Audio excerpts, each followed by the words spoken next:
Capítulo 26. O autor hesita. Súbito ouço uma voz. Olá, meu rapaz, isso não é vida. Era meu pai, que chegava com 2 propostas na algibeira. Sentei-me no baú e recebi-o sem alvoroço. Ele esteve alguns instantes de pé a olhar para mim. Depois estendeu-me a mão com um gesto comovido. Meu filho, conforma-te com a vontade de Deus. Já me conformei, foi a minha resposta, e beijei-lhe a mão. Não tinha almoçado, almoçamos juntos. Nenhum de nós aludiu ao triste motivo da minha reclusão. Uma só vez falamos nisso, de passagem, quando meu pai fez recair a conversa na regência. Foi então que aludiu à carta de pêsames que um dos regentes lhe mandara. Trazia a carta consigo, já bastante amarrotada, talvez por havê-la lido a muitas outras pessoas. Creio haver dito que era de um dos regentes. Leu-ma 2 vezes. Já lhe fui agradecer este sinal de consideração, concluiu meu pai, e acho que deves ir também. Eu? Tu. É um homem notável, faz hoje as vezes de imperador. Demais trago comigo uma ideia, um projeto ou... Sim, digo-te tudo, trago 2 projetos, um lugar de deputado e um casamento. Meu pai disse isto com pausa, e não no mesmo tom, mas dando às palavras um jeito e disposição, cujo fim era cavá-las mais profundamente no meu espírito. A proposta, porém, desdizia tanto das minhas sensações últimas que eu cheguei a não entendê-la bem. Meu pai não fraqueou e repetiu-a. Encareceu o lugar e a noiva. Aceitas? Não entendo de política, disse eu depois de um instante. Quanto à noiva, deixe-me viver como um urso que sou. Mas os ursos casam-se, replicou ele.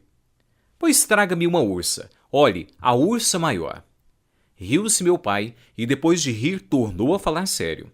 Era-me necessária a carreira política, dizia ele, por 20 e tantas razões, que deduziu com singular volubilidade, ilustrando-as com exemplos de pessoas do nosso conhecimento. Quanto à noiva, bastava que eu a visse. Se a visse, iria logo pedi-la ao pai, logo, sem demora de um dia. Experimentou assim a fascinação, depois a persuasão, depois a intimação. Eu não dava resposta. Afiava a ponta de um palito ou fazia bolas de miolo de pão, a sorrir ou a refletir, e para tudo dizer, nem dócil nem rebelde à proposta. Sentia-me aturdido.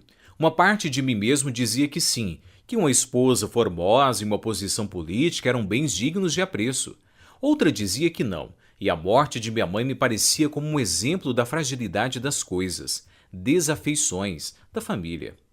Não vou daqui sem uma resposta definitiva, disse meu pai. Definitiva, repetiu, batendo as sílabas com o dedo. Bebeu o último gole de café, repotriou-se e entrou a falar de tudo, do Senado, da Câmara, da Regência, da Restauração, do Evaristo, de um coste que pretendia comprar, da nossa casa de mata-cavalos. Eu deixava-me estar ao canto da mesa, a escrever desvairadamente num pedaço de papel, com uma ponta de lápis. Traçava uma palavra, uma frase, um verso, um nariz, um triângulo e repetia-os muitas vezes, sem ordem, ao acaso, assim. Arma virunque cano. Arma virunque cano. Arma virunque cano.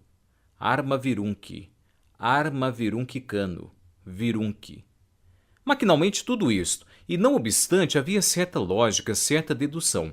Por exemplo, foi o virunque que me fez chegar ao nome do próprio poeta, por causa da primeira sílaba.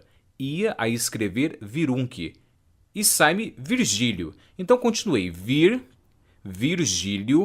Virgílio, Virgílio, Virgílio, Virgílio. Meu pai, um pouco despeitado com aquela indiferença, ergueu-se, veio a mim e lançou os olhos ao papel. Virgílio! Exclamou. És tu, meu rapaz. A tua noiva chama-se justamente Virgília.